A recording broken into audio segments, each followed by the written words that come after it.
আমরা ছাত্রদের জন্য উন্মুক্ত পাঠাগার এবং সমৃদ্ধ পাঠাগারের ব্যবস্থা করতে যাচ্ছি। প্রত্যেকটি ছেলে যেন ফোন ভিত্তিক মহারত অর্জন করতে পারে এবং ফোন ভিত্তিক অভিজ্ঞতা দক্ষতা অর্জন করতে পারে।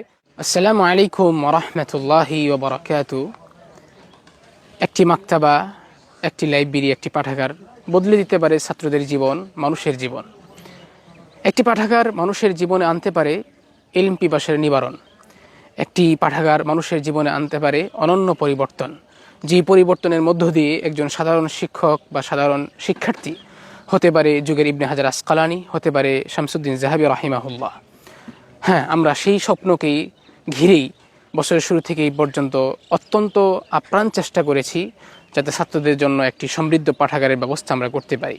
এবং সেই সাথে আমাদের সম্মানিত মোতাওয়াল্লি আলহাজ ডাক্তার এম এ জলিল রাহিমাহুল্লাহ তিনি চেষ্টা করেছেন। এবং সেই সাথে আমরা এখানে আপনাদের সামনে জায়গা দেখতে পাচ্ছেন, এই জায়গাতেই আমরা 66 ফিট বাই 87 ফিট একটি জায়গা আমরা পেয়েছি, যে জায়গাতে আমরা ছাত্রদের জন্য উন্মুক্ত পাঠাগার এবং সমৃদ্ধ পাঠাগারের ব্যবস্থা করতে যাচ্ছি ইনশাআল্লাহ তাবারাকা ওয়া তাআলা। যেখানে একজন তালিবুল ইলম প্রত্যেকটি ফনের অন্তত সমৃদ্ধ এবং মোটামুটি বিস্তীর্ণ মোতালা করার জন্য কিতাবাদি তারা পাবে। এবং সেই সাথে আমরা বিশ্বাস করি প্রত্যেকটি ছেলে যেন ফোন ভিত্তিক মহারত অর্জন করতে পারে এবং ফোন ভিত্তিক অভিজ্ঞতা দক্ষতা অর্জন করতে পারে। কারণ আমাদের বাংলাদেশে যে লেখাপড়া চলমান বা যে সমস্ত পাঠাগার রয়েছে সেগুলো অত্যন্ত সমৃদ্ধ হলেও শুধুমাত্র গুটি কয়েকটি সমৃদ্ধ লাইব্রেরি বা পাঠাগার রয়েছে, যে পাঠাগারের মাধ্যমে ছাত্রদের এলমি খোরাক যোগান দেওয়া বা এলমি খোরাক পাওয়া অত্যন্ত দুষ্কর। কারণ কি, সেগুলো সমৃদ্ধ হলেও উন্মুক্ত না।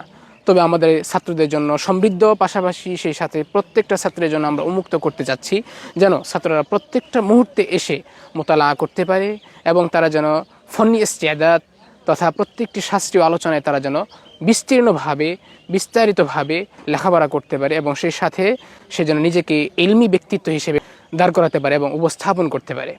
কারণ এই কাজটি আমাদের শুরু হতে যাচ্ছে ইনশাআল্লাহ, আল্লাহ যদি চান তাহলে অবশ্যই আমরা শুরু করতে যাচ্ছি রমজানের আগ মুহূর্তেই। আশা করছি রমজান শেষ হতে না হতে আমাদের এই কাজটি আমরা সম্পন্ন করতে পারবো বলে আমরা দৃঢ় বিশ্বাসী ইনশাআল্লাহ। তো আমরা আপনাদের সার্বিক সহযোগিতা এবং আন্তরিক দোয়া কামনা করছি যেন আমরা এই পাঠাগারকে ঘিরে ছাত্রদেরকে এলমিভাবে এলমি ব্যক্তিত্ব হিসেবে গড়ে তুলতে পারি। আল্লাহ তাআলা যেন আমাদের প্রতিটি তালিবের ইলমকে জীবন নষ্ট করা থেকে বিরত থেকে জীবনকে সমৃদ্ধ করে জীবনকে সুন্দর করে গড়ে তোলার তৌফিক দান করেন। ওয়া আখিরু দাওয়ানা আলহামদুলিল্লাহি রাব্বিল আলামিন।